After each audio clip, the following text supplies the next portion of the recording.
गांव में चाय की छोटी सी दुकान चलाता था। राम गोपाल के घर में उसके अलावा उसका एक बेटा भी था। दोनों लोगों के लिए चाय की दुकान की कमाई काफी थी। राम गोपाल की बीवी का कुछ ही समय पहले देहांत हो गया था। उसके बाद से अपने बेटे राजू की परवरिश की जिम्मेदारी राम गोपाल पर ही आ गई थी। दोनों बाप बेटा शांति का जीवन बिता रहे थे। राजू 9वीं कक्षा में पढ़ रहा था और पढ़ाई में बहुत तेज था। बस इसी तरह उन लोगों का जीवन बीत रहा था कि तभी गांव में राम गोपाल की दुकान के पास एक नई चाय की दुकान खुल गई। पास के गांव से मनोज नाम का एक व्यक्ति उस गांव में आया और उसने ये नई चाय की दुकान खोली। राम गोपाल ज्यादा लालची नहीं था, इसलिए उसे अपनी दुकान के पास एक और दुकान खोलने का कोई खास दुख नहीं हुआ। राम गोपाल अपनी दुकान पर ग्राहकों से बहुत अच्छी तरह पेश आता था। एक दिन राम गोपाल की दुकान पर गांव का एक व्यक्ति आया और बोला, अरे राम गोपाल भैया, ये जो नई दुकान खुली है, क्या तुम इस व्यक्ति को जानते हो? हमारे गांव का तो नहीं लगता। नहीं भैया, मैं तो इसे नहीं जानता। मैंने भी इसे पहली बार ही यहाँ देखा है। शायद पास के किसी गांव से यहाँ आया होगा। इस पर वह व्यक्ति बोला, पर भैया, उसने तो तुम्हारी दुकान के साथ ही चाय की दुकान खोल ली है। अब तुम्हारी बिक्री पर इससे फर्क पड़ेगा? देखो भैया, भगवान की कृपा से मेरी दुकान गांव में बहुत पुरानी है और काफी लोग मुझे जानते भी तो हैं। मेरा गुजारा तो ठीक ही चल रहा है। अब बाकी जिसकी किस्मत में जो है उसे मिलने से कोई रोक नहीं सकता। मेरी किस्मत का जितना काम और पैसा होगा वो तो मुझे मिल ही जाएगा, इसलिए चिंता किस बात की। राम गोपाल इसी तरह खुश रहा करता था और किसी चीज की ज्यादा चिंता नहीं करता था। कुछ दिन बीतने के बाद मनोज की दुकान पर ग्राहकों का आना शुरू हो गया। मनोज थोड़ा चालाक व्यक्ति था। उसकी दुकान पर जो भी पहली बार आता, उसे वह चाय मुफ्त में पिलाता था। अरे गांव के लोगों, मेरी दुकान पर जो भी पहली बार आएगा उसे मैं चाय मुफ्त में दूंगा। यदि आपको चाय अच्छी लगे तो आप दोबारा मेरी दुकान पर आइएगा। इस तरह लोगों को रिझाने के लिए वो तरह तरह के तरीके अपनाता रहता था। उसने अपनी दुकान पर शहर से लाकर कुछ खाने पीने की नई नई चीजें भी रखी हुई थीं, जिससे कि गांव के लोग आकर्षित होकर उसकी दुकान पर आते थे। मनोज की दुकान में लोगों को कुछ अलग तरह का स्वाद आता था और लोग उसकी दुकान पर बार बार आना पसंद करने लगे। मनोज की बिक्री देखते ही देखते बढ़ने लगी और राम गोपाल की दुकान पर ग्राहक कम होने लगे। गांव के लोग आपस में बातें करते, अरे भाई, ये मनोज की दुकान की चाय तो मतलब बहुत ही बढ़िया है। मन करता है कि रोज ही उसकी दुकान पर जाकर चाय पिया करे भैया। हैं? हाँ भैया, बिल्कुल सही कह रहे हो। इसकी दुकान पर आकर चाय ना पी ली जाए तब तक मन नहीं मानता भैया।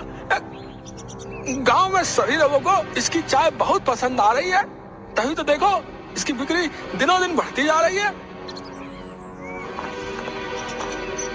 मनोज की दुकान से जो लोग भी चाय पीते थे वो उसी की दुकान पर चाय पीना पसंद करते, क्योंकि उसकी दुकान की चाय का स्वाद लोगों को बहुत अच्छा लगता था। देखते ही देखते राम गोपाल की दुकान की बिक्री कम होने लगी। अब राम गोपाल को चिंता सताने लगी कि यदि ऐसे ही चलता रहा तो उसका घर चलाना भी मुश्किल हो जाएगा। आखिर घर खर्च के पैसे और बेटे की पढ़ाई का खर्च आएगा कहां से? राम गोपाल काफी चिंतित रहने लगा। इसी चिंता में वह एक दिन घर पर उदास बैठा कुछ सोच रहा था। तभी उसका बेटा राजू वहां आता है और कहता है, क्या हुआ पिताजी, आप ऐसे उदास क्यों बैठे हैं? कोई परेशानी है तो मुझे बताइए। नहीं बेटा, कोई परेशानी नहीं है, तुम चिंता मत करो। राम गोपाल राजू से कुछ नहीं कहता, परंतु कुछ दिन बीत जाने के बाद गांव के एक व्यक्ति से राजू को पता चलता है कि उसके पिताजी की दुकान के पास है एक नई चाय की दुकान, जिसकी वजह से उन लोगों की दुकान की बिक्री बिल्कुल कम हो गई है। अब राजू समझ जाता है कि उसके पिताजी क्यों परेशान थे। राजू काफी समझदार लड़का था, वह काफी सोचता है। आखिर पिताजी कितने सालों से चाय बना रहे हैं और उनकी बनाई हुई चाय तो सभी को पसंद भी आती है। उनकी दुकान अच्छी खासी चल रही थी, फिर ऐसा क्या है नई चाय की दुकान में जो सभी लोग वही चाय पीना पसंद करते हैं। तब राजू ठान लेता है कि वह अपने पिताजी की यह परेशानी जरूर दूर करेगा। मनोज की चाय की दुकान पर काफी भीड़ लगी हुई थी। राजू वहां आकर गौर से ग्राहकों को चाय पीते हुए देखता है और सोचता है, सब लोग तो बहुत मजे लेकर चाय पी रहे हैं। आखिर इसकी दुकान की चाय में ऐसी क्या बात है? इस दुकान पर चाय में लोगों को कुछ ऐसा स्वाद मिल रहा है जिससे कि इसकी दुकान इतनी चल रही है। मुझे पता लगाना होगा कि इसकी चाय में क्या खास बात है। राजू खिड़की से छुपकर मनोज को चाय बनाते हुए देखता है। राजू बहुत गौर से मनोज को देख रहा था। उसने चाय में सारी वही चीजें डाली जो कि हर जगह चाय में डलती हैं।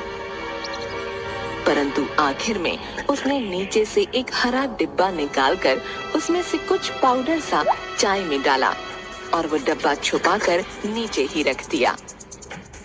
ये सब देखकर राजू को कुछ अटपटा सा लगा। वो मन ही मन सोचने लगा, यदि सारी सामग्री ऊपर खुले में रखी हुई है तो फिर इसने हरे डिब्बे को नीचे छुपाकर क्यों रखा हुआ है? जरूर दाल में कुछ काला है। राजू वहां से निकलकर अपने घर आ जाता है और इस घटना के बारे में काफी सोचता है। राजू के स्कूल का टीचर रमाकांत बहुत ही अच्छा था और वो राजू से बहुत प्यार करता था। राजू अपने टीचर की मदद लेने की सोचता है और उन्हें सारी बात बताता है। सारी घटना सुनने के बाद रमाकांत राजू से कहता है, राजू, तुमने जो सब कुछ मुझे बताया वो कुछ अटपटा तो लग रहा है, परंतु बिना सबूत के हम उस व्यक्ति पर किसी भी तरह का कोई इल्जाम नहीं लगा सकते। तुम एक काम करो, अपना मोबाइल ले जाकर वहीं छुपकर उसका एक वीडियो बना लो। यदि हमारे पास सबूत होगा तो हम उसे पकड़वा सकते हैं। जी सर, आप बिल्कुल ठीक कह रहे हैं। मैं कल ही छुपकर उसका वीडियो बना लूंगा।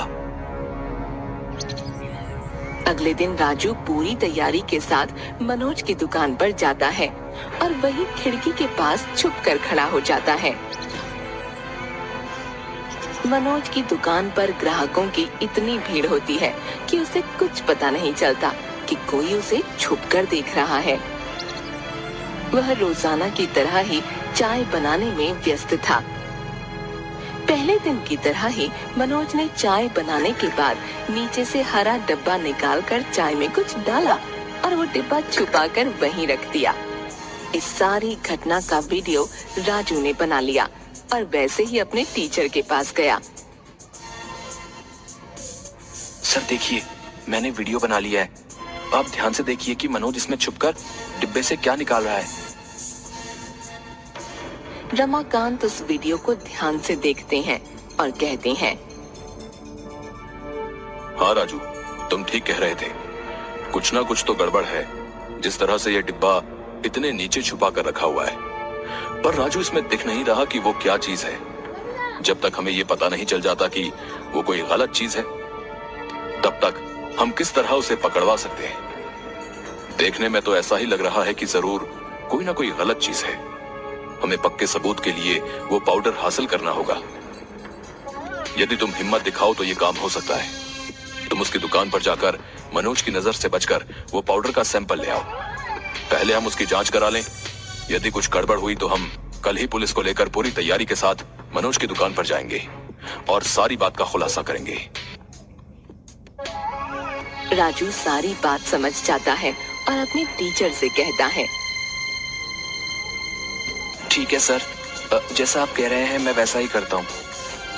इस काम को बहुत होशियारी और चालाकी से करना होगा, परंतु उसका भांडा फोड़ने के लिए मैं कोई भी रिस्क लेने को तैयार हूँ। अगले ही दिन राजू अपनी वेशभूषा थोड़ी सी बदलकर मनोज की दुकान पर पहुंच जाता है ताकि मनोज उसे पहचान न सके। उसकी दुकान पर काफी भीड़ होने के कारण राजू काफी देर इंतजार करता है और जैसे ही मनोज बाहर ग्राहकों से पैसे लेने में व्यस्त होता है, तुरंत ही राजू उस डिब्बे में से थोड़ा सा पाउडर निकालकर रुमाल में रखकर उसे अपने थैले में रख लेता है। मनोज को किसी तरह का कोई शक नहीं होता। राजू का काम हो गया और वो तुरंत वहाँ से निकलकर अपने टीचर के पास जाता है और उन्हें वह पाउडर दे देता है।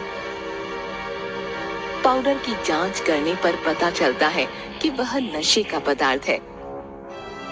बस फिर क्या था, अब तो सबूत मनोज के खिलाफ था। उसे अपराधी घोषित करना मुश्किल नहीं था। अगले दिन राजू अपने टीचर रमाकांत और पुलिस के साथ मनोज की दुकान पर पहुंच जाता है। मनोज अचानक पुलिस को वहां देखकर काफी घबरा जाता है और उनसे कहता है, अरे साहब, आइए आइए बैठिए, मैं आपके लिए बढ़िया सी चाय बनाता हूँ। अरे नहीं भाई, हमें कोई चाय वाय नहीं पीनी, हम तुम्हारी दुकान की तलाशी लेने आए हैं। मेरी दुकान की तलाशी? पर क्यों? भला एक गरीब से चाय वाले की दुकान पर ऐसा क्या है जिसकी तलाशी आप लेना चाहते हैं? अरे तुम यहाँ से बाहर निकलो, अभी सब पता चल जाएगा। राजू के बताए अनुसार पुलिस वाले उस जगह की हर चीज की तलाशी लेने लगते हैं और जैसा कि वीडियो में रिकॉर्ड हुआ था, वहाँ एक हरा डब्बा मिल जाता है। पुलिस वाले जैसे ही उस डब्बे को खोलते हैं, उसमें एक सफेद पाउडर मिलता है। अरे ये क्या है? इसको देखने से तो ऐसा लग रहा है कि ये कोई नशे का पाउडर है। अरे दुकान पे क्या रखा है ये? आखिर चाय की दुकान पर इस पाउडर की क्या जरूरत है भाई? जी जी जी, ये कुछ नहीं है, कुछ नहीं है। कुछ लोगों को चीनी की चाय पसंद नहीं आती, तो ये पाउडर मैंने इसीलिए रखा हुआ है। हाँ। पुलिस वालों को समझ आ जाता है कि मनोज झूठ बोल रहा है। अरे इस पाउडर को हम जांच के लिए लैब में आगे भेजेंगे, तुम्हारे झूठ और सच का पता जल्दी चल जाएगा। पुलिस वाले मनोज को हिरासत में ले लेते हैं और उसकी दुकान पर ताला लगाकर मनोज को अपने साथ ले जाते हैं। उस पाउडर की पुलिस द्वारा जांच होने पर पता चलता है कि वह नशे का पाउडर है, जिसके सेवन से धीरे धीरे लोगों को उसकी लत लग जाती है और फिर जब तक वह न लिया जाए, शरीर में बेचैनी सी महसूस होती है। पुलिस वाला रमाकांत और राजू से कहता है, ये नशे का पाउडर मनोज शहर से खरीद कर लाता था और जानबूझकर अपनी चाय में डालता था ताकि लोगों को इसकी लत लग जाए। शुरू में इसके कोई नुकसान पता नहीं चलते, परंतु धीरे धीरे शरीर को इसकी लत लग जाती है। मनोज ने अपनी चाय की दुकान चलाने के लिए, अपनी बिक्री बढ़ाने के लिए लोगों की जिंदगियों से ये खिलवाड़ किया। उसको तो अब जेल होगी। पुलिस वाला रमाकांत और राजू का शुक्रिया अदा करता है और उनसे कहता है कि भाई तुम लोगों ने बहुत ही समझदारी और होशियारी से काम लिया, जिससे कि गांव वालों की जान बच पाई। यदि समय रहते ही ये सब न रोका गया होता ना, तो सभी गांव वालों को इस नशे की लत लग जाती भाई। रमाकांत राजू को बहुत शाबाशी देता है और उससे कहता है, तुमने बहुत ही बहादुरी और समझदारी का परिचय दिया और गांव वालों को इस शहर से बचा लिया। गांव वाले भी राजू और रमाकांत का बहुत शुक्रिया अदा करते हैं कि सही समय पर उन्होंने मनोज की पोल खोलकर गांव वालों को बचा लिया। अब राम गोपाल की दुकान दोबारा चलने लगती है और राजू भी बहुत खुश हो जाता है कि उसने अपने पिताजी की बहुत बड़ी परेशानी को दूर कर दिया और गांव वालों को भी बचा लिया।